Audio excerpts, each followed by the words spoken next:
And this kid walked in, and I heard him go, "When's the ex-Slapstick band going to play?" And the door guy like points to us and goes, "This is them." And the kid started to cry.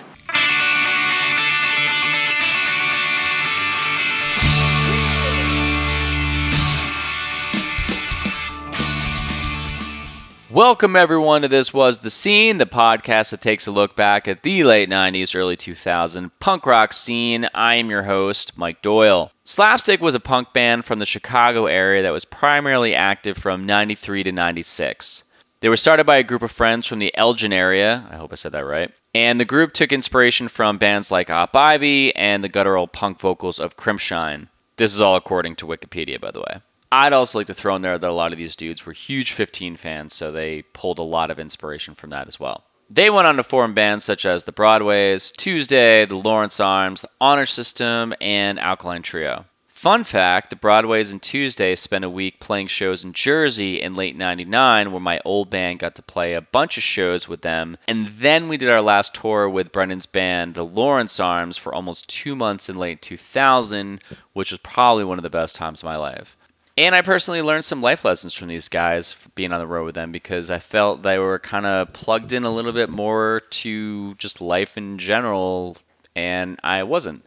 So I learned things, how to be on the road, how to be in a band, how to just treat people well, how to actually tip a waitress. That was one thing that Brendan taught me when we were on the road, and I don't think he ever told me that, but it was a good lesson to learn. So I appreciated that, Brendan. Going back, though, I heard of Slapstick in the summer of 97 when ska was pretty gigantic, and I fell in love with the song There's a Metalhead in the Parking Lot because it was poppy, it was honest, and it was super fucking catchy. I felt like the origin story of this band would be perfect for this podcast because they were such a big influence on that scene at that time.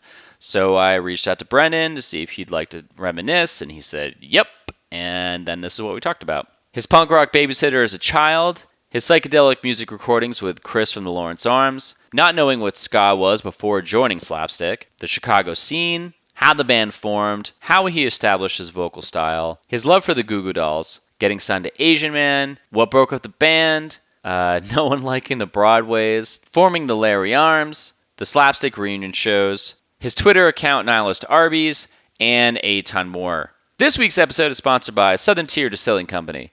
Building on 300 plus years of Western New York spirit production, Southern Tier Distilling Company puts the heritage into every bottle. Now, expanding their market to New Jersey, Delaware, and Ohio, more of us can enjoy these premium spirits such as Southern Tier Distilling Company's straight bourbon, Silver Medal Award-winning vodka, smoked bourbon, and their 2X hopped whiskey, a whiskey distilled with their gold medal-winning 2X IPA. In addition to their spirits, also available are their premium canned cocktails, the gin and tonic, vodka madras, and bourbon smash. Great for camping, the beach, tailgating, and of course the golf course.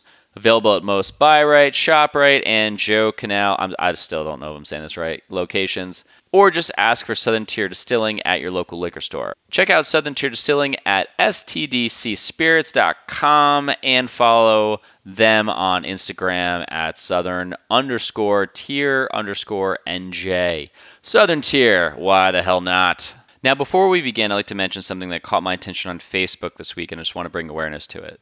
This is a post from a guy named Yale Klein, who was part of the Jersey scene back in the day. He posted that he has a talented niece who was diagnosed with leukemia in the midst of her first semester at Cornell. And this is what he wrote. As confident as I am that she will beat this, it is hard to watch my niece have to endure this both physically and mentally.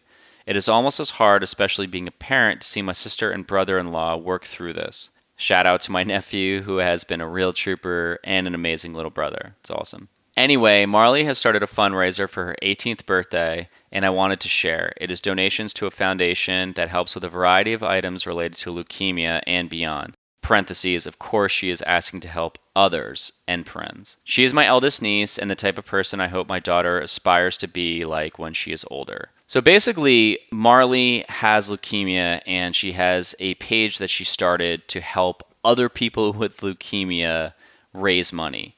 And as I'm looking at the page, she asked for $1,800, and she has raised $16,616. So if you'd like to donate, just go to the Facebook page for This Was The Scene, and I shared the link there. Now, the reason I did this is because the domain itself is just like 1,000 numbers. So it wasn't like go to blah and donate. So that's why I shared it on my page. This isn't a ploy to get people to go to my fucking Facebook page. This is the only way I could think to easily have you do this. So fucking go there if you want to, and definitely donate and help out. She's only running this for 18 days, and when this podcast launches, she'll only have 8 days left. So go there, donate, and help out. That's a weird way to transition, but feel free to subscribe, leave a review, and share this with anyone who you know would love some nostalgia. With that said, let's get started. Cool, man. What's up? Not much, man. You know, it's another beautiful Monday. Just working. Nice. You know? Are you still, you were like copywriting the last time I saw you for a company? Mm-hmm. Well, I work at The Onion now. Do you really? I do. That's awesome. Is it as awesome as it sounds, or? Well, yes and no. I mean, you know, it's still a job and everything like that. It's a great job, and writing jokes for a living is really, really fun. But I mean, it comes with a certain level of stress, and there's like a standard of excellence that you need to uphold, and that kind of thing, you know, can age a man rather fast. I can imagine. Yeah, there's always I think like any company you go work for, it's just the fact when you have to have deadlines and shit. It seems fun on the outside, and it still is, but like a deadline's a deadline. Yeah, totally. And when the deadline is like, this has to be done, and it has to be extraordinarily funny too. Oh yeah. You know, it's like, okay. Did you get that because of the Arby's account, or how did they find, or like did you use supply there? Yeah, no. They sought me out because of the Arby's thing. That's fucking awesome. Yeah. So. Cool, man. Where are you? You're obviously still in Chicago. Still in Chicago. I'm around the corner from my office right now. Nice. Sitting on some stairs. Yeah. I just bought a house here, and so I don't think I'm going to be leaving Chicago anytime soon. Chris and Neil from the Lawrence Arms both have moved away. Chris lives in Portland, and Neil lives in LA, but looks like I am the guy that is going to live and die within like 3 miles of where I grew up. So that's cool. Actually, your funny story, I traveled for a little bit in 2015, and I lived in Portland for 3 months, and me and Chris ended up getting coffee while I was out there. Oh, nice. Yeah, it was cool. I hadn't seen him since I think the Asbury Lanes show you guys played in like 2014, I think is when you were there. Yeah. That was a fun show. Yeah, that was really cool. But cool, man. So I'm going to start this off like I do every episode, and go with what got you into music when you were a young lad? You know, like when I was really young,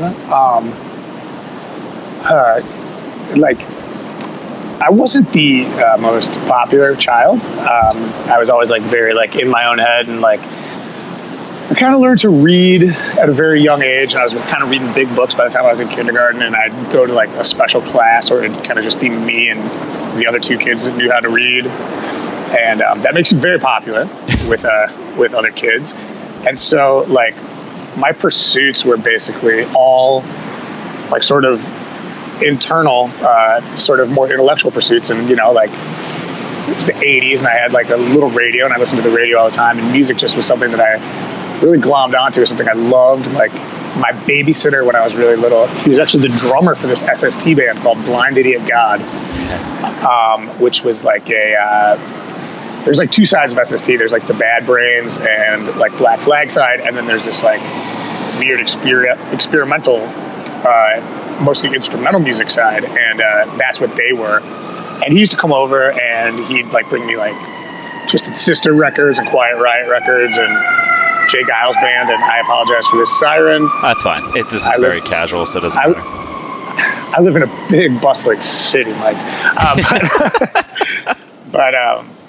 But so like that sort of, you know, I mean, obviously he was like an older guy, and he was cool, and he had like a drum set, and I thought that was really neat. Wait, so this was your babysitter? Mm-hmm. How did you get like a fucking punk rock babysitter?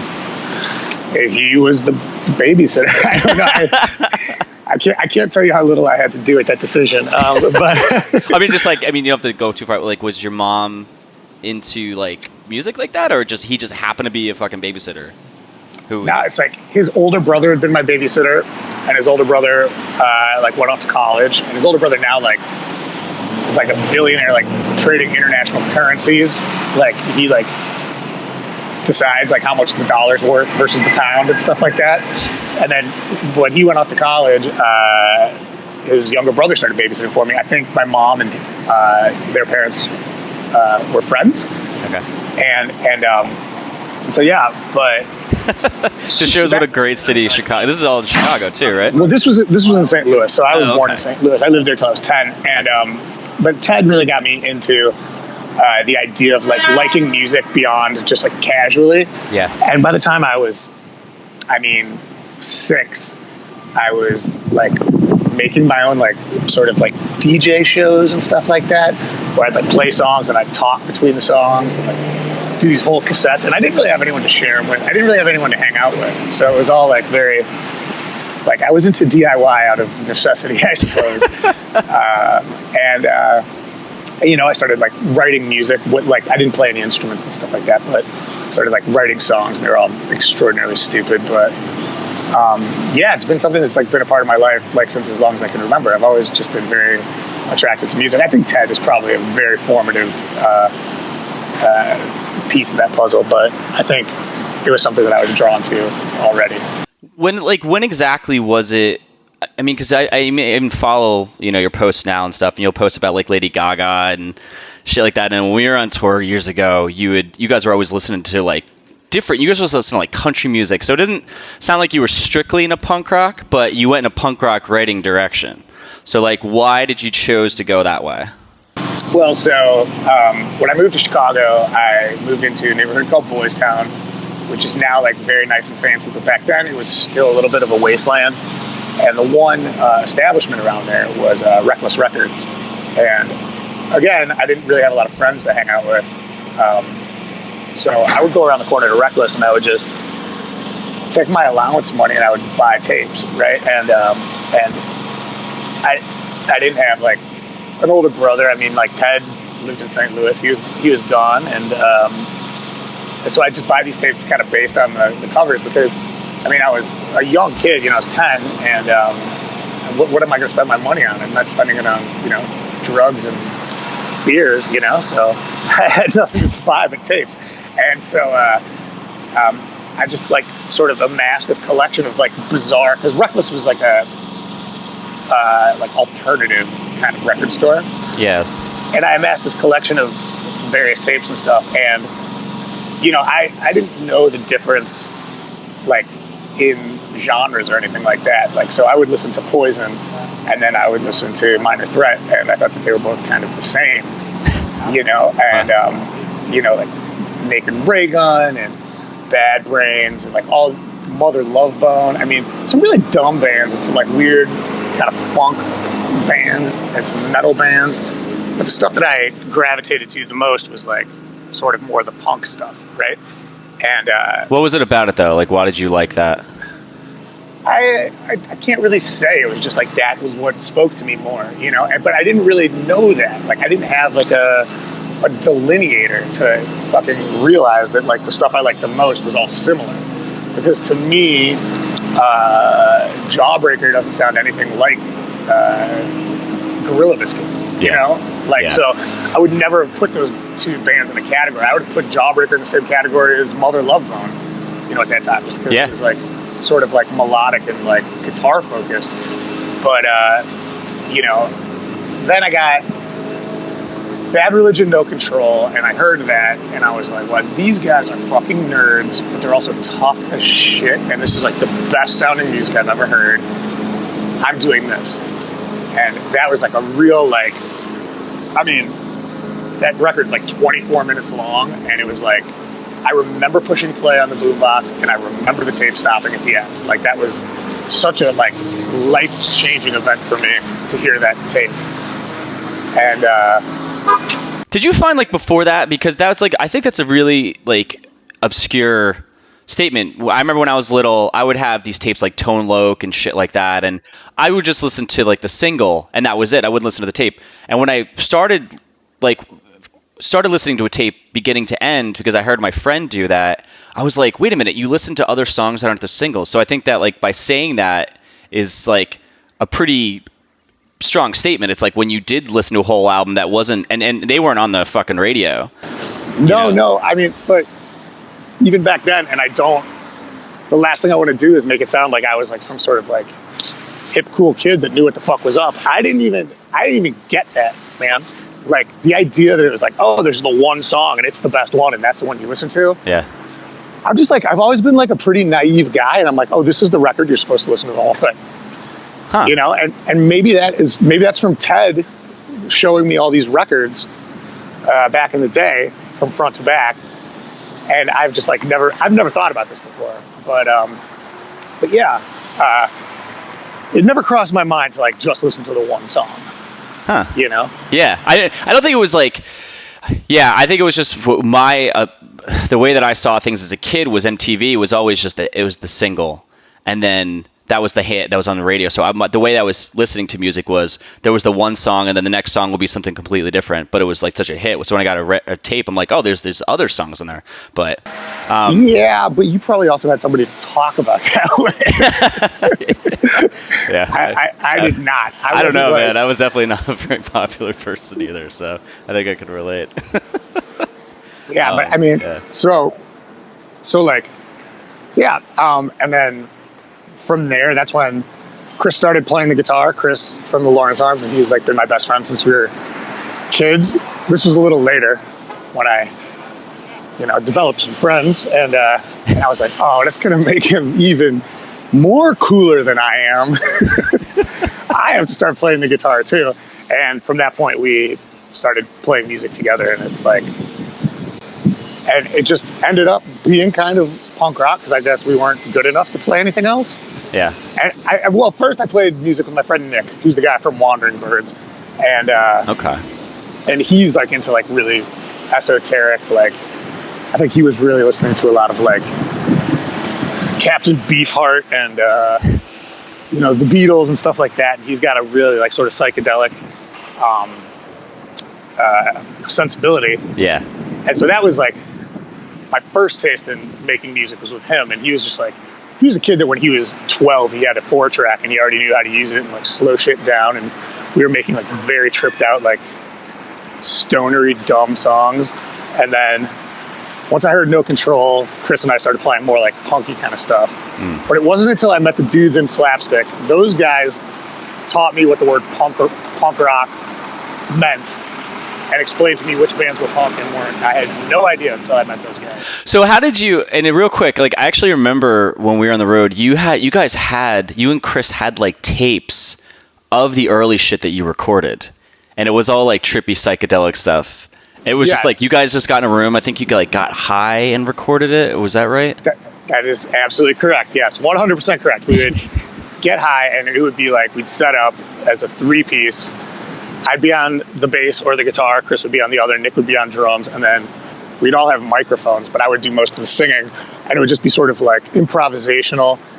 Like, it's hard to call it a jam, because it's not like a jam in the sense of what you think of when you think of jamming. It wasn't like long guitar solos and shit like that. It was more like, here's an attempt at an improvisational pop song, and now we're going to switch gears, and here's another attempt at a different improvisational pop song. And those tapes were like hours long and just unlistenable garbage, but every once in a while there'd be like 45 seconds that would come together and be really, really awesome. And I mean, that stuff was really fun. It was a really fun way to kind of experiment with what you can do musically, especially when you can't do very much. When you were doing that, did you kind of have this envision in your head where you were like this aha moment as a young kid of, I just want to do this for the rest of my life? Well, that was like when it's so hard to say, because I think that it's easy to look back and be like, oh yeah, there's this moment, and from there on it was all figured out. But I think that's disingenuous, at least in my case, because the truth is, I still don't know what the fuck's going on, man. Yeah, but you still write music though. Yeah, but it's just like, I really liked the idea of being in a band. I thought it was very cool and very fun, and gave me the opportunity to meet cool people. But I mean, when I heard Bad Religion, I remember being like, this is for me. These are my people. This is the kind of shit I want to do. But I don't know if that was at the expense of everything else on earth. Okay. You know? Yeah. Like, I think I could say that for the romance of things, but I just don't think it was that cut and dry. I've talked to a few people, and I just talked to a guy before your interview who's, it was Ian from Newfound Glory, and I was like, did you just have this gut instinct when you were a kid that you want to do? He's like, oh, fuck yeah. He's like, that's all it was that I wanted to do. And I remember, I've just like read books about people in certain career paths when they want to do something, there's just this feeling that they have at a young state, and it's kind of like, it's so clear. And it's really just, it's more of like a gut instinct. But, you know, I just like to ask that question because it's kind of cool to get people's take on things now, since it's such a long time since. Yeah, but here's my fucking take on that. I bet he wanted to be a fucking astronaut too. And I bet he wanted to be a professional baseball player too. And I bet he wanted to do all sorts of fucking things. But this one worked out. So he's like, oh yeah, I've always wanted to do this. I don't know. Well, I don't know. He sounded like he was like, I mean, like he was so definitely, he's like, oh dude, I'm not even fucking kidding. He's like, and his story about it is like, it's pretty direct on where they went, on like where he wanted to go. So I don't know. I mean, but maybe it's a good point. But I just think that some people just have this clarity. I have no clarity, Mike. None. Well, you definitely, yeah. I mean, for a long time, though, I mean, you have done your own thing, even though you are working for like the Onion and writing. But I mean, I still feel like that's a very like freelance way to go, where it is like your own thing that you're doing. Yeah, I mean, you know, the thing is that like I am a person that's been fortunate enough to be able to make a living off making music, and the only way I've ever known how to do that is by doing the music I know how to make. Like, yeah. You know, like we're never like kind of good enough to hop on any bandwagons or anything like that. As a result, a lot of people thought we sucked for a really long time. But the end result is that everyone else caught up. Well, we got like a cohesive catalog of like sort of what seems now in retrospect like a singularity of vision, but at the time was just like the only thing we could do. Yeah. So when you were in high school, like how did you, like when did you start going to shows? Like did you start going to shows and then you guys formed Slapstick, or did you like start going to shows because you were in Slapstick and started playing shows? Well, no, I started going to shows. Oh, this is a good question. I'm trying to remember. I started going to bigger shows. Like I'd go see NoFX or I'd go see Bad Religion, you know? Yeah. And then I don't remember what my first local show was. Definitely the guys in Slapstick.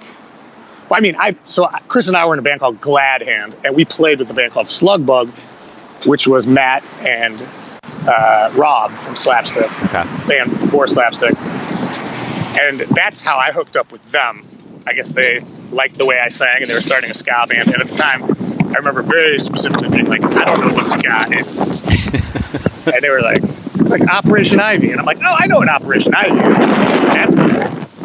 And so that was like, and those guys, whoa, my hat just blew off my head. Sounds like it's fucking super windy there right now. I mean, yeah, I'm trying to find like a corridor where it won't be so windy, but I'm having a hard time. So those guys like really turned me on to the idea of like local shows and DIY and all that kind of stuff. Because like I said before that, I didn't know what the fuck was going on. Like, yeah, Poison and fucking Tragedy were the same thing to me. You know. Yeah. So well, you guys also had like, I mean, your venues. I mean, the Fireside was open then, right? The Fireside opened when the Third Floor Loft shut down. Slapstick became popular at a club called the Third Floor Loft in Elgin, and it was an Alcoholics Anonymous meeting place. It was on the third floor, above this like crazy, like Latino bar where somebody would literally get stabbed and thrown through the window every time we ever played there. And there was like a bunch of cowboys in there, like a lot of cowboy hats, a lot of cowboy boots and shit like that. And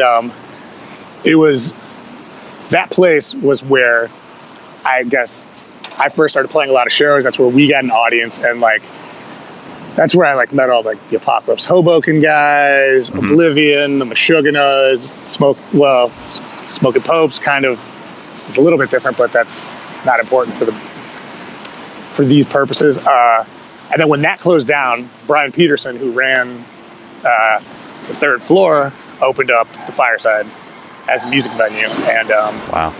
I would say that was in like 94. Okay. But I'm not positive if that's right. You guys, I mean, we always heard about Chicago when we were growing up, because we heard when we started playing, it was like 96, 97, and the bands that were in our faces were like, Slapstick, like 88 Fingers Louie, fucking, who else from Chicago? Like a bunch of Chicago bands, and we'd heard of the Fireside. It just sounded like the scene in Chicago was this amazing thing, and then like our scene in Jersey was starting to grow up. So like we had this local scene that was booming, but we kept hearing about this Mecca place in Chicago where it just seemed like the local scene was just fucking on fire. Is that true? Was it really like that out there? It was awesome. I mean, those days were so great. I mean, you'd walk into the Fireside Bowl and kind of like, it's like, here's Todd from Apocalypse Hoboken. He's the bartender tonight. Here's Scott from Sweep the Leg Johnny. He's doing the door. Like, and then it's like, and here's 300 kids that just came here because it's the Fireside Bowl. And here's 5 bands that are like, 3 of them are local, 2 of them are on tour. And it, every day was like that. I mean, for a long time, I spent every day at the Fireside. Was this really so then you guys were playing Slapstick, that's how you started going there, so you were like playing as the band and then you were going there to like a bunch of shows at the same time? Yeah, it just became like the social club, you know what I mean? Like by the time we started playing Fireside, we had already become like kind of popular, and then we kind of got more and more popular, and then it was like, oh, why wouldn't I go here where like I could like drink beer and hang out with all my friends and like talk to girls and see cool bands? It's like, what's the point of going literally anywhere else? Yeah. So yeah. So okay, real quick before we get in there, like, how did you guys actually officially form? Because it sounds like Rob and Matt were gonna start the ska band. They liked your voice. They included you, and then you guys got all of their 50,000 members for this band. Yeah. Well, so they already had teamed up with Danny, and they were just looking for a singer.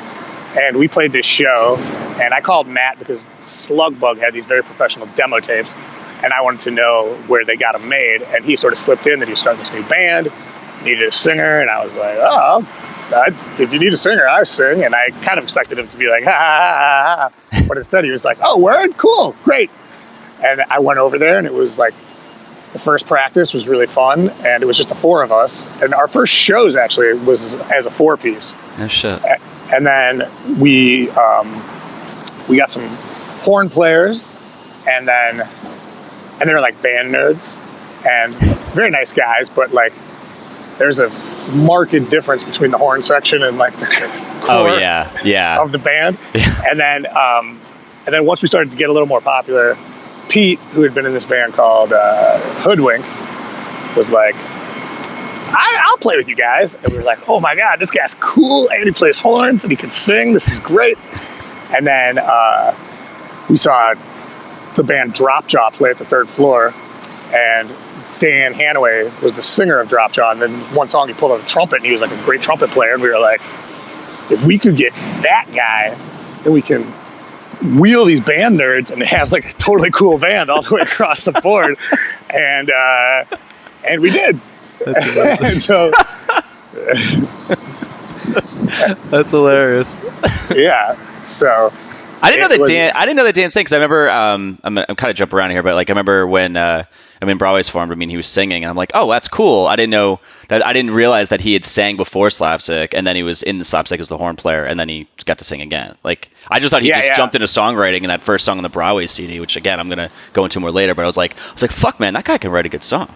Yeah, no, he's a genius, and his early, like, the way he used to sing, it's so weird that like the voice you think of when you think of Dan Hanaway is not the voice we heard originally. It was like, originally he sounded a lot like Jesse Michaels from Op Ivy. Right. And and so I mean, I think that was like the influence of 15 more than anything on all of us. Yeah. That sort of changed like the sort of the timbre that he sang in. But yeah, no, he's always been like a multi-instrumentalist. He's fucking real good at that shit. So when you guys got together, you started the band.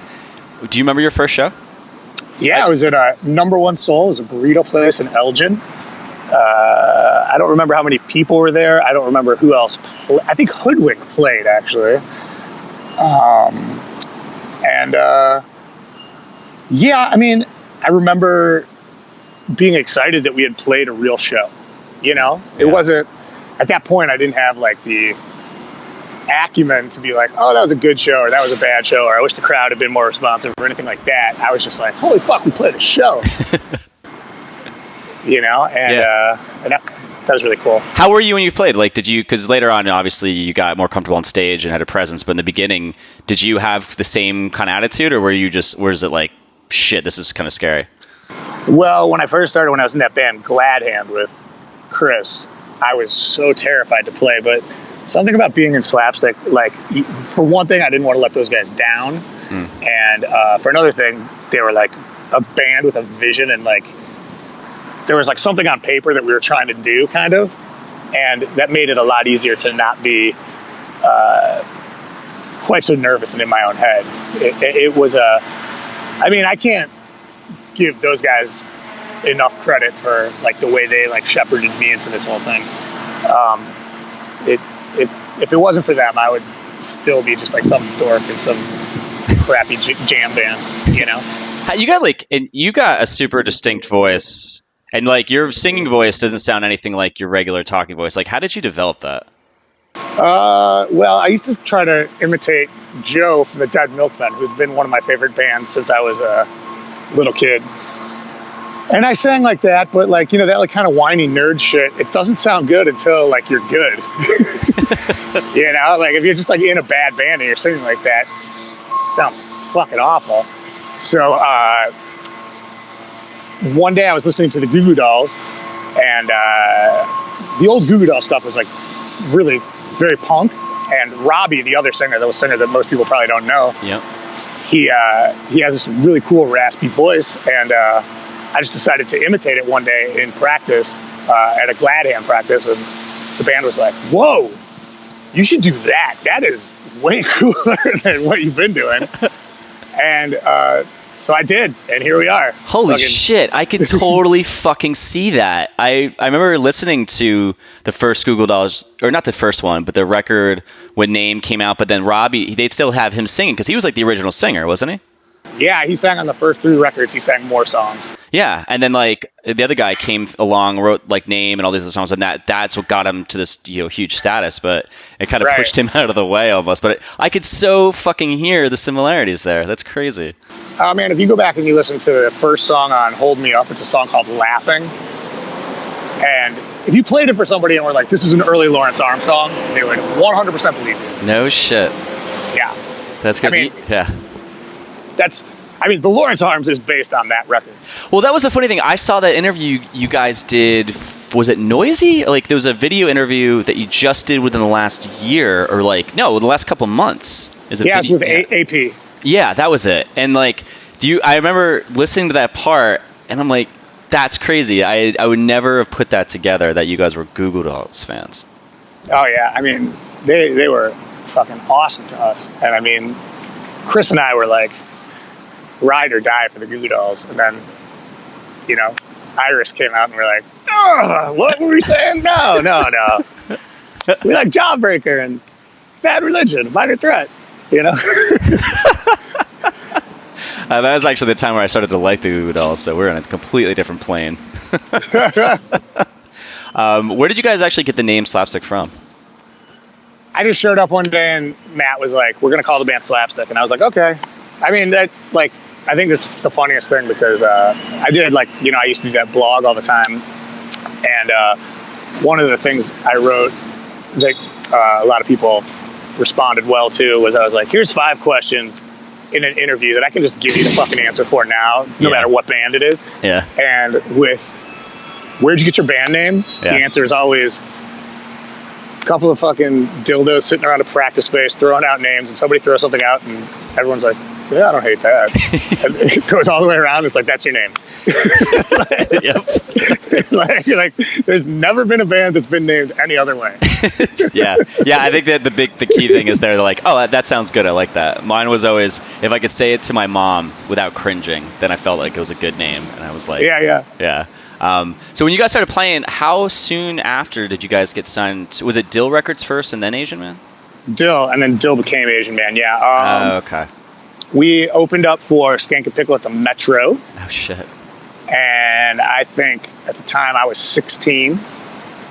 And afterwards, Mike came out and he was like, I'm starting this label. He's like, I do my own stuff. And I want you guys to be on the label. I've already got another band from Florida. They're called Less Than Jake. And you guys, and I want you guys to be one of the first bands on Dill Records. And we were like, fuck yeah, that sounds awesome, And that was pretty early on. I mean, the band wasn't even together that long, but yeah, I think I was 16 at that time.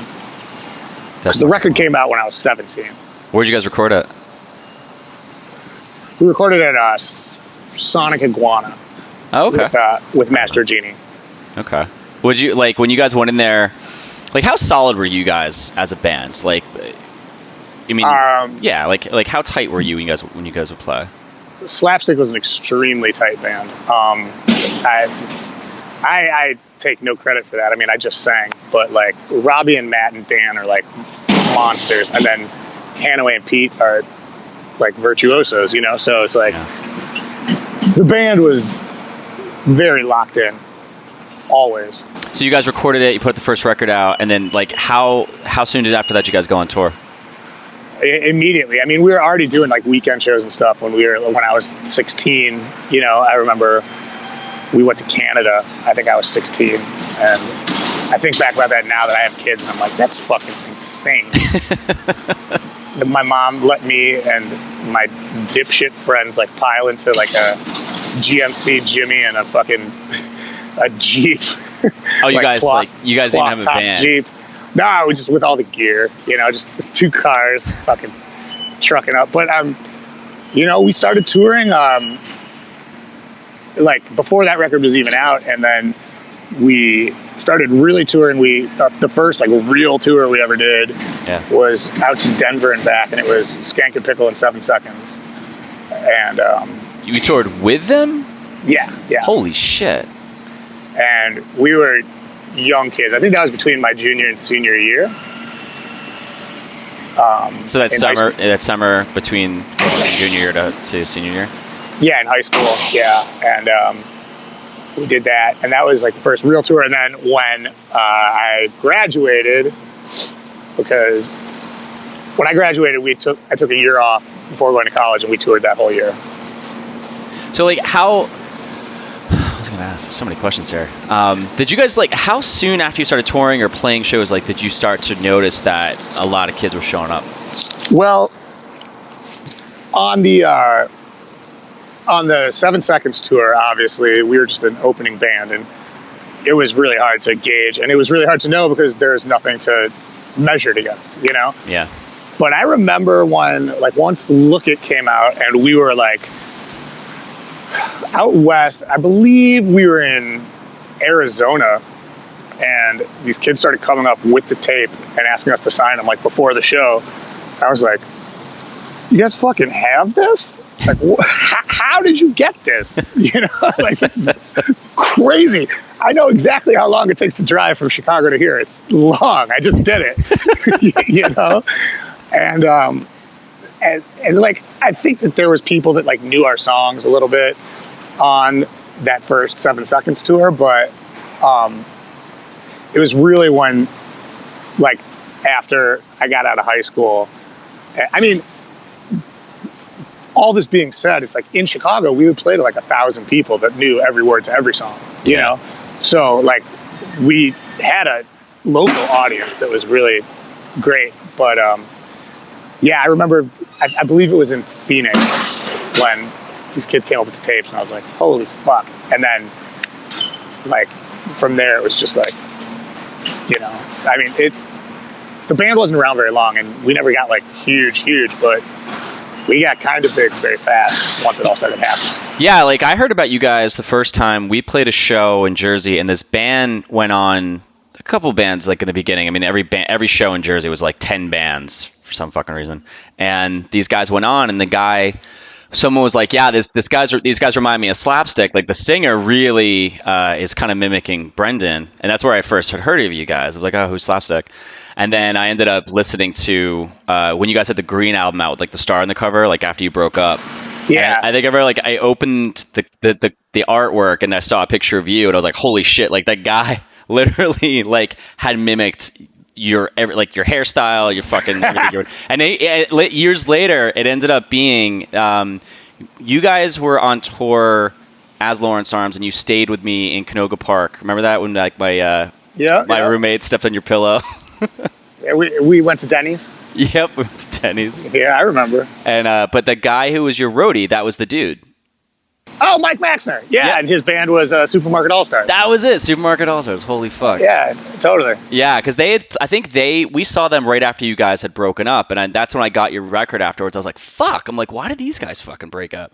So, like, you guys did look at, and then I read something on Wikipedia that said that you guys started bringing songs to practice, and a couple of you just weren't into them. Like what kind of crazy? Yeah, I mean, there was a lot of shit. It's like, I think there's a lot of different versions that this story could take, but the most honest one is to just like, I think I was just kind of a dick, and I thought I was like pretty cool, and I was not that cool, and I think that like Matt particularly was like fed up with my nonsense, and like we'd been out in LA, and Brett Gurewitz had wanted to sign us to Hellcat as be the first band on Hellcat, and I was like too punk for that. I thought it was stupid, and he was like, what are you talking about? This is like Epitaph Records. All our favorite bands are on there. And I was like, no way. It's like all about money and stuff. And I was just a fucking annoying kid who had everything all figured out, and that, like, I think really soured things. But then those guys started bringing songs in, and I didn't really like them. And I said something like, if I wasn't in this band, I wouldn't listen to this band. And Matt was like, maybe you shouldn't be in the band. And I was like, okay. That was kind of it. And, I mean, I really can only blame myself for that. I mean, ultimately, I think everybody's happy that we're not still playing ska right now. So it's worked out okay. But did you like ska then when you guys were playing it? No, not at all. Which I think was kind of the reason that I think we were a cool ska band. Like we were all the kids that love punk rock, and we just like applied that sensibility to a totally different style of music, and that I think that's what made it interesting. Yeah, yeah. Go on. I've always said, if you're like a band that wants to, like, if you think Bad Religion is the coolest band, and you want to be in a band like Bad Religion, and all you listen to is Bad Religion, you're kind of like eating your own turds for nutrients. Like you're not, all you're ever going to do is be a worse Bad Religion. Yeah, that's a good point. And it's like, like I like to listen, like, always, like, I like to listen to like old time country music and hip hop and take like the lessons that I see working there and try to like force it into a punk rock parameter. And I think that's where the most interesting stuff for me comes from. Yeah, it kind of sounded like when you guys, the songs that I would hear, you were kind of like the anti ska band. Like you played ska music, but there was this kind of, it wasn't like you were full on, like, like you weren't embracing it like the fucking Toasters or the Aquabats and shit like that, or Real Big Fish, where they kind of live it. Right. And I mean, like, we were just trying to be a punk band, and like, I think that like those guys wanted to do something as like sort of like a side gimmick band that ended up becoming taken off, popular. And so then we were all of a sudden in that box, and we had horn players and stuff, and like we were pretty good at what we do, and so therefore, like, we're a punk band, but we're in this like ska box, and so we have to work through it. Love that. Do you think it was like a thing kind of associated with the fact that you stated in the beginning that you weren't like a real popular kid, and for like you growing up, and then all of a sudden, because when you play a show and you have 1,000 kids showing up to see you and they're singing your songs back, I mean, there is a piece of your brain that starts to get ego, like the ego builds, and going from nothing to that, like, do you think that kind of increased you becoming, that way for a minute right at the end of the band? Yeah, I mean, like, I think that like everything influences everything, right? I don't know. I can't say with any authority if I had like had more fucking homies as a youth, if I would have been like a more like level-headed person as I got to be slightly less of a youth. Yeah.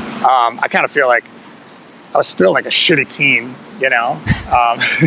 It's not like you need too much of a fucking alchemist kit to create a shitty teen. So I'm not positive, but I don't think that's an unreasonable. I mean, it is a guess. Correlation. It is a total guess, but I definitely think that you all of a sudden people are coming up to you and giving a fuck about you. Where I think there could be something like, shit, this is fucking insane. Like I went from not really having any friends, but I don't know. Yeah, no, I mean, I think there's probably something to that, but like you can't put your finger on it right now, but like that's exactly what happened. I don't want to. I don't want to like take any sort of. I don't want to make it sound like some sort of fucking sad story where like there's an excuse for me. I was just a dick, you know. So when you guys broke up, like, did you have a final show? And we did have a final show. I don't remember where it was. Oh, that's right. Those are the pictures that are in the CD, right? Well, that was a show that we reunited for. Oh, okay. So wait, so you recorded the green, because that was self-titled, right? The green album, the green cover. The green one was a discography. That was the Look It album, and then a couple of our old 7-inch tracks, and then 6 songs that we had written before we went on this big tour. Okay. And that was going to be the first half of the record, and then the second half of the record wasn't coming together the way I felt like it should, and that was sort of when it all fell apart. But, okay. But, yeah. Okay, so because I remember when that came out, it was so all those pictures were from what again? Reunion show? Now see, I'm not really sure because I don't really spend a lot of time looking at those pictures. I think those were just various photos from us being on tour, but okay. There was a show that was like heavily documented that occurred like after I was in college. We got back together. It was like a charity benefit thing. Yep. And that's what I think you're thinking of, and that's more like the last Slapstick show. But we'd already been broken up for like a year at that point. Yeah. Okay. So then, like, how did? Because basically, like Slapstick like split, and then you and Dan, and then you guys got Chris, bringing him back into it, and then your drummer, I forgot what was his name. His name is Rob, and he was from Dan's old band Drop Jaw. Okay, that's right. And so you guys had formed Broadways, and then Danny, Matt, and Rob did Tuesday. Exactly, yeah. Yeah, so like when that happened, you guys went on tour together. Like your first tour together, like your first tours were together, right? Yes, correct. Okay. They sure were.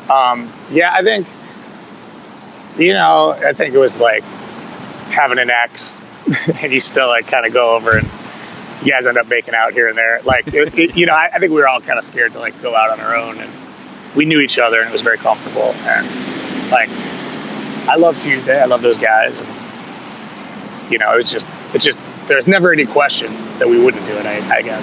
I remember when you guys were on tour together, I thought that was so cool that, both bands, I loved both bands. And I found out about you guys from that tour because we ended up playing with you guys because Chris from my old band, he ended up booking one of the shows that you guys had played. It was in West Orange, where there's apparently in some other episodes there was like this giant fight that was supposed to happen outside.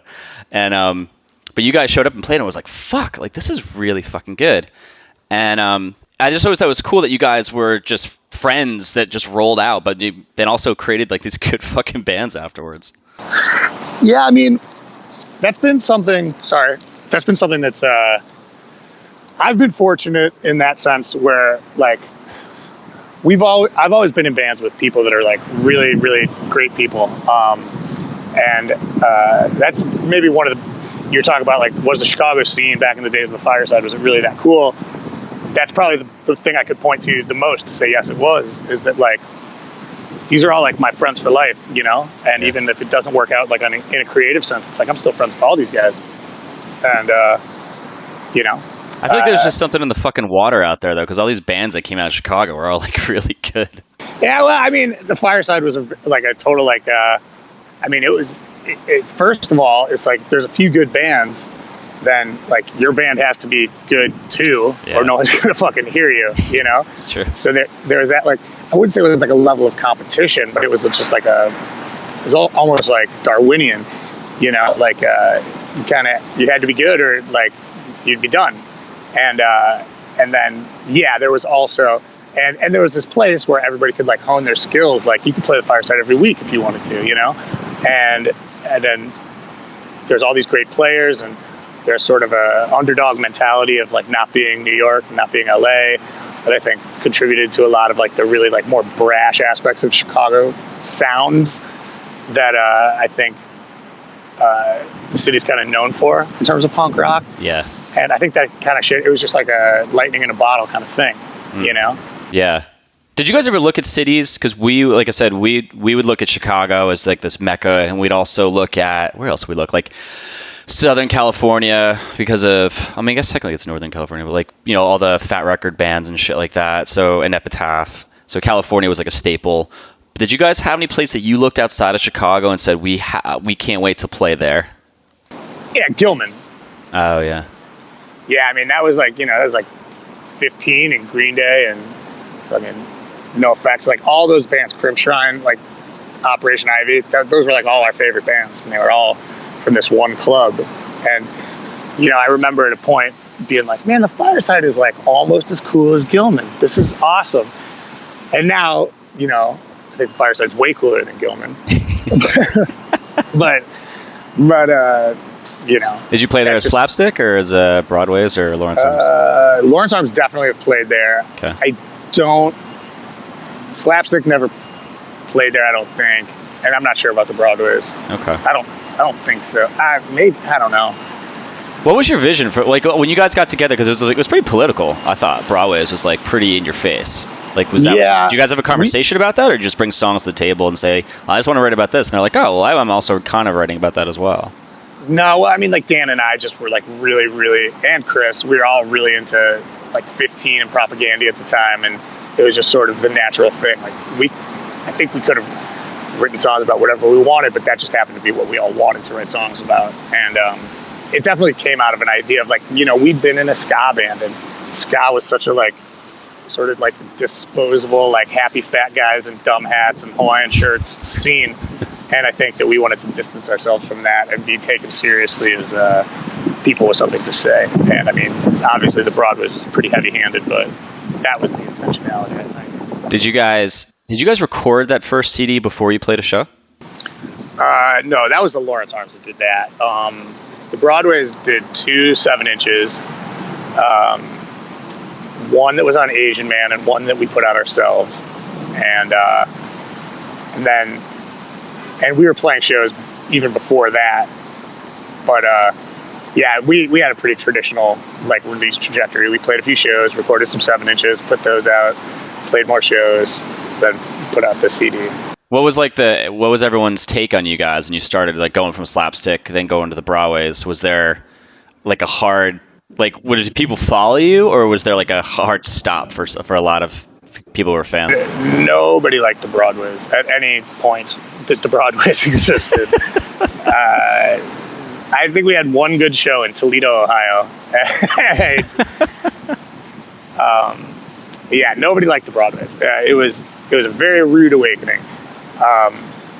You know, because I think it was definitely my thought. I was like, fuck this, I'll just do this goddamn thing again. And it's like, obviously with the benefit of hindsight, it's like, no, you were like working with, I mean, Matt and Dan and Rob are like 3 like songwriting geniuses, you know, and yeah, it's like, me and Dan and Chris are trying to approximate that somehow. It's not happening right away. It was so different though. Like what they had a very digestible record. And I remember when you guys came and played that week, because you were in Jersey for 5 days. So we played with you guys in like West Orange, and then a couple other shows here. We played in Elks Lodge in Manville, and then there was somewhere else. But then we played this pool this outdoor pool place. I remember that. Yeah. Yeah, and that whole week I got both of you guys' CDs and I listened to yours and I was like, eh. And I loved the Tuesday record, but when the week was over, I completely flipped and loved your CD. And I still like Tuesdays, but I liked yours better after that 5 days of just like playing those shows with you guys. Well, I mean, I think that like, Tuesday had a great record that was like instantly digestible. Oh, totally. And our record was very rough. I think it's a little bit to get in there. I don't know. I mean, like, it was definitely like, it was one of those where it wasn't easy to start listening to, but once you did, you're like, shit, there's like some hooks in here. The lines are fucking good. I mean, it was, I don't know. I dug it, man. Yeah. I mean, I don't know. I don't really look back too fondly on those recordings, the Broadway stuff. Okay. But, I mean, there's some songs on there that I think are pretty fucking undeniable, but I think they're all written by Dan. I mean, he's fucking great at that shit, How long was the Broadways even a band before you guys broke up? Maybe 2 years. Okay. Because, yeah, it couldn't have been more than 2 years. And we broke up, and that was, a lot of it had to do with the fact that nobody liked our band.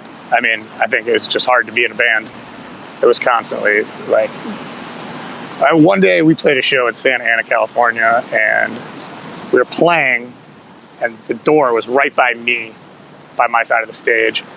And this kid walked in, and I heard him go, "When's the Slapstick band gonna play?" And the door guy like points to us and goes, "This is them." And the kid started to cry. Jesus Christ. So it's like, it just wasn't an easy band to be in. Oh my God, that's awful. Yeah, it sucked. Sucked real bad. When you guys played that reunion show a couple years ago, I could say a couple years ago, that might have been within this decade, I think. Because you guys did play, it wasn't Riot Fest. Wait, was it Riot Fest? We did a show at Riot Fest, and we did a show for the Asian Man, like, 20 year. Yeah, that was the Asian Man 20 year. What was it you guys received then? Well received then? Oh, yeah. By that time, things had changed quite a bit, and, like, the Broadways had developed, like, this weird, like, kind of, like... Cult following. Like, where there's a bunch of people selling zines about the Broadways there. You know what I mean? And really? A lot of people in, like, homemade Broadway shirts and stuff like that. Like, real, like, kind of like a junior varsity version of what, like, was going on with Avail when they first started blowing up, Yeah. At least you got to kind of end that note with people giving a fuck for like one time. Yeah, I mean, I guess, but I don't think like you're the kind of person who really cares about that though. No, I don't. And it's like I see the Broadways as a failed experiment, really. And it's fine. And again, I would say it's mostly my fault that the Broadways was the better band. But what the fuck are you gonna do? I mean, like, I didn't have the confidence to let like Dan be the main guy, even though he was the guy with all the vision, so I like wrote a bunch of songs and my songs were stupid, but yeah, so I probably sabotaged that band by just like trying to keep myself in it. So was it just like a conversation one time with you guys, or like, fuck this, let's just not do this anymore? No, I mean, we were just like not getting along, and it just like kind of just ended kind of uglily. I don't know how to say that, but yeah, we just like weren't homies by the end of it, and like there's a show booked, and I was like, I'm not fucking going to that show, and Chris was like, you're putting me in a bad position here, because if you don't go, I'm not going. I'm your guy, but this is fucked up, and I'm like, I don't give a fuck, to be honest. I'm like, you can go ahead, I'm not going. And I mean, there's a real pattern here. I'm a real asshole. Well, I mean, like, it sounds like everything kind of changed, though, when Lawrence Arms came around. Well, yeah, I mean, the whole idea behind that band was to, like, sound like the Goo Goo Dolls, first and foremost, and never have it be something that was so important that there would be sort of, like, these attitudes that would, like, start floating around, Yeah. It was always supposed to be a casual thing. Yeah, like when we played with you guys in St. Louis, I think we were out there on whatever fucking tour. You guys jumped on stage with like Batman masks on. Yeah. We were just trying to fuck around. Like, there was never any intention of that being anything but something that we could do for fun. And that's changed a little bit, I guess, but still, it's the main core principle of the Lawrence Arms is to make it something that Chris and Neil and I want to do together, above and beyond anything else. Yeah. You know? And as a result, I think it's been a much healthier band relationship overall. Do you still number the set list? No. We stopped at 1,000 because that just happened to be our 10-year anniversary show. Holy shit. And we were like, this is a good time to stop, you know? That's crazy, man. Yeah, because you guys started that, and then you and Chris, not Neil, the two of you were in college at the time. Correct. So you guys were going to school and then touring on the weekends, and you were like, yeah, let's just get our degrees, and then afterwards, at least we have them, and then we can go on tour. And nothing happens, we could just fall back and say, well, we got our fucking degrees. Right, exactly. And I mean, that started with the Broadways, because we were in college more for the Broadways. It's like I graduated and Chris did too, in 2000. And Lawrence Arms started in 99. So it's really the Broadways was the band that we toured through college in. I mean, I do want to keep this to like the 2000. I mean, I feel like the Lawrence Arms, I mean, that's like right. You guys started that in 99? 99, yeah. Yeah, so I mean, it kind of still goes along, I think. Oh, yeah.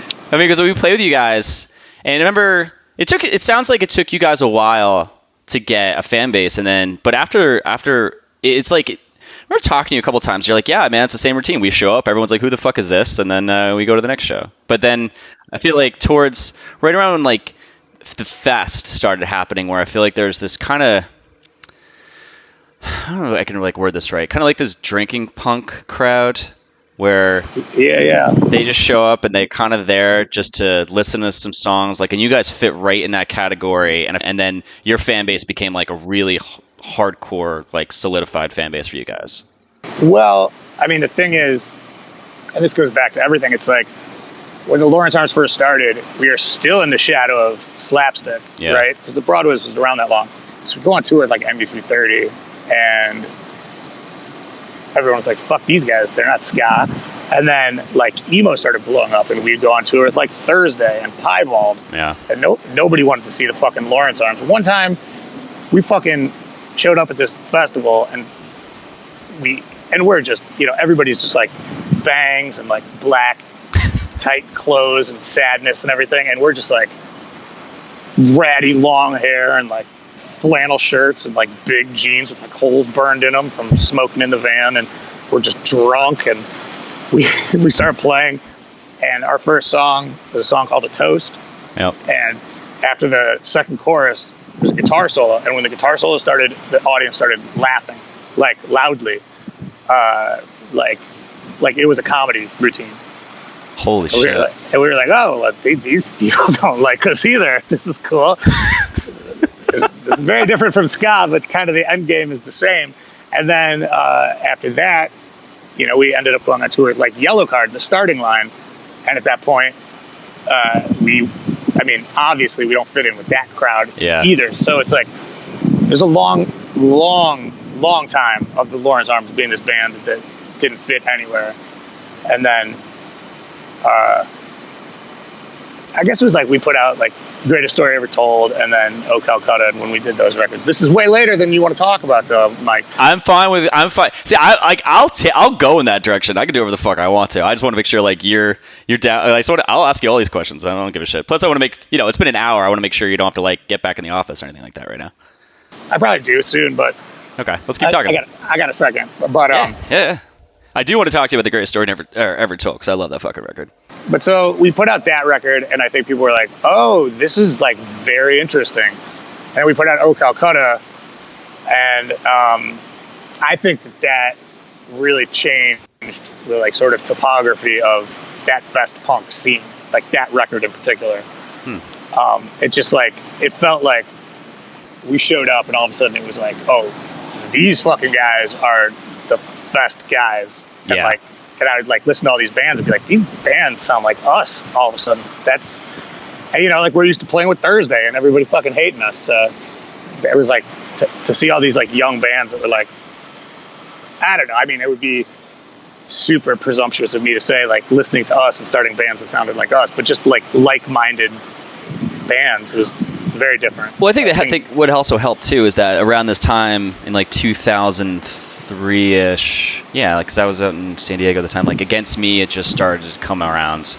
And that was a very unpolished sound that was rough, and his voice was rough. Yeah. You know, so those kind of bands came around, and then everyone really gravitated towards them. So I think it just sometimes takes one band that everyone gives a chance, and then all of a sudden they start listening to other bands. Are like, oh, this reminds me of blah blah blah, or this is in that genre. Now let me give it a second chance.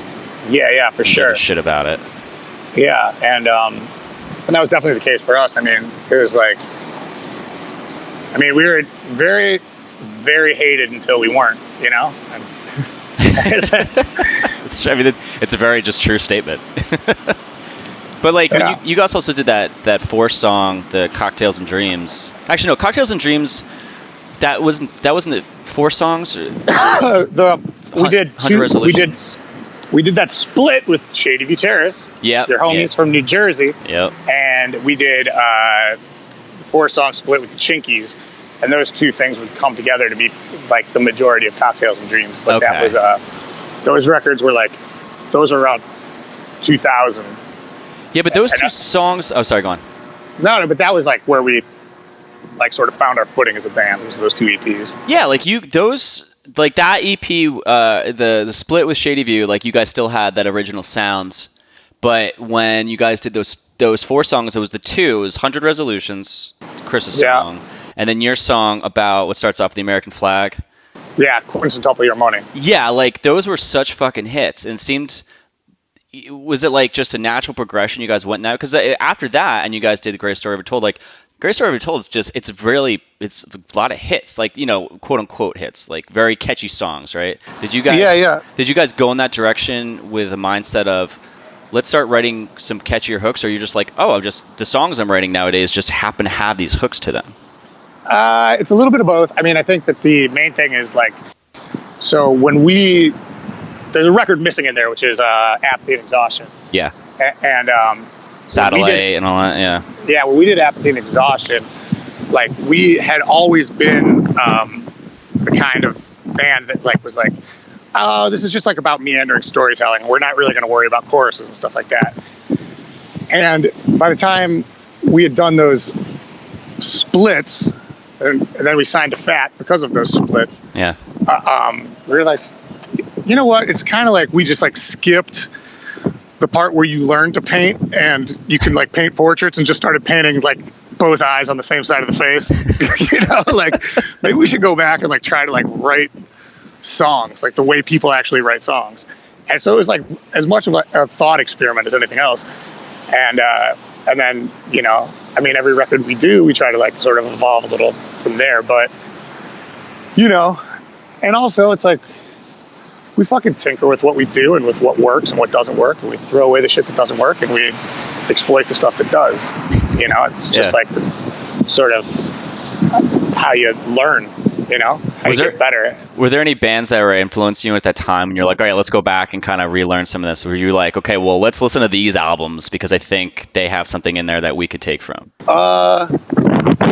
Man, not really. I mean, at that point we were just so like isolated, you know, like that it was like fuck this, we're just gonna do our thing. I mean, we listened to all the stuff that we've always listened to, and you know, like I was saying, it was like a lot of hip hop, a lot of old country, a lot of sort of like classic punk records. But I can't think of like any, you know, like I really like that Ugly Organ record by Cursive. I think that had a lot to do. We did a tour with them on that record. Oh, and, wow, really? And that was something that like made me think about how thoughtfully something could be put together. And I guess if I was going to say that anything had an influence on like the like sort of Greatest Story Ever Told kind of era, that's as close as I could come to like a contemporary band that I wanted to listen to. And sort of learn from. Did you ever have conversations with those guys about shit? Or and ask them questions, be like, man, like, what, where did you think of the line for that? Or was that kind of like, you just show, or you just be like, yeah, we toured and we drank together and that was it? Yeah, pretty much. That's it. I mean, like, I don't like get deeply into shit like that. I don't really ask people those kinds of questions. I don't know how to, I don't know. I mean, that stuff interests me. I like to hear other people ask those questions and I like to hear them answered, but I don't know that I'm much of an asker when it comes to that stuff. I'd rather just like hang out and keep it breezy and about being homies, Yeah. Let's see what else here. I got a couple more questions and I'll let you be on your way. Have you guys been on any long tours since the 2-month gig? Or do you guys keep it to like a certain amount of weeks and you're like, we limit to this many weeks on the road? Well, these days, like, I don't like to do more than 2 weeks because I got kids and I don't want to be away from them and stuff. But I mean, like the tour we did with you guys, that was our first tour at the Lawrence Arms. And after that, I mean, all our tours were like that. I mean, we were on the road constantly, Yeah, you guys went for a long fucking time. And like, we do those like fucking European tours, and they'd be like 11 weeks long, shit like that, and just like, and then we'd come back and it would be another 5 weeks on the road and then 3 days off and another 6 weeks, So we were out there for a long time. But yeah, nowadays, no more of that shit. Yeah. How did you like actually playing the Slapstick reunions? I love it. I mean, I love those guys. The songs I'm really impressed at how much they hold up considering the age we were when we wrote them. I mean, I am happy to have been lucky enough to have been a part of those guys' thing. Like, I can't stress enough. Like, I cannot take any credit for that band. Those guys are fucking so talented and good. And, like, I don't deserve to have had 26 years in the music industry, but here I am. And it's all because those guys were nice enough to let me be part of their thing. Do you think, like, this is like a huge jump, but the Nihilist Arby's Twitter account, like, do you think that was like a way to just get a creative outlet it's like instead of songwriting, you were kind of like, not a lyricist, but you're just taking your thoughts on shit and putting it out there, and there's like something gratifying about that, and the fact that so many fucking people have followed you? Well, I mean, it's just a dumb joke. Yeah, and that's the funny thing. But it's so like, it's such, I mean, remember, like, it sounds like it's such your personality and just your view on shit as just a voice through this cloaked, persona, even though everyone knows it's you. Yeah, I mean, I probably can't point to anything I expected to be what I'm going to be known for when I die less than Nihilist Arby. Like, if only anything I ever gave a shit about was half as popular as that would be cool. But yeah, I mean, I don't know, like, there's no, like, I don't even have any thoughts about it. It was like a dumb joke. I didn't expect it to do anything. I mean, as much as I was like, oh, the Lawrence Arms, we just want to have fun, there's still like this like general template in place that it's like, if you're in a good band, people will like it and enjoy the music. Yeah. With Nihilist Arby's, there's no like apparatus for that becoming popular. You know what I mean? Like, it's so great. It just ends with like eat at Arby's, and it just is. It's fucking hilarious, dude. I mean, it's so great. But yeah, I mean, like, it's fun. I really like it. I'm glad people like it. But no, that was not my intent. Was just to do like one dumb joke and then probably forget about it. And 10 years later, be like, oh fuck, I did that. That was funny. And now I like. I've done like other like Twitter accounts that are like, I think very like artful and funny. My favorite one is Flamingo Facts. It's at Meet Flamingos. Okay. You should really check that one out. That's probably my favorite thing I've ever done. Wait, at what Flamingos? MEET. It's a Okay. it's a Twitter account about flamingos. It's facts about flamingos. You got 15,000 followers. You have 2 tweets. No. This is the wrong one. Okay, wait. This is MEAT or MEET? MEET. No, there should not be 2 tweets. There should be 1 tweet.